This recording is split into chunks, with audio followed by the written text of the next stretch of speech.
చాలా కాలం క్రిందట యెరూషలేములో ఒక విలువైన వ్యక్తి ఉన్నాడు. ఆయనే యేసుక్రీస్తు. దేవుని ప్రేమ, దయ మొదలగు వాటి గురించి ప్రజలకు బోధిస్తున్నాడు.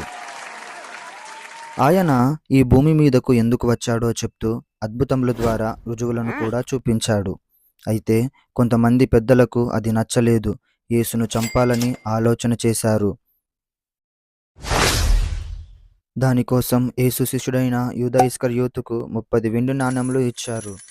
ఈ యూదా ఇస్కరియోతు ఎక్కువగా డబ్బును ఇష్టపడే వ్యక్తి.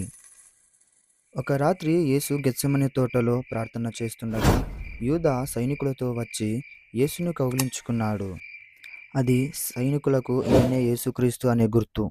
యేసుక్రీస్తును వారు పట్టుకొని ప్రధాన యాజకుని దగ్గరకు తీసుకెళ్లారు. అక్కడ పెద్దలు ఎన్నో ఆరోపణలు, అబద్ధ సాక్ష్యములు చెబుతున్నారు.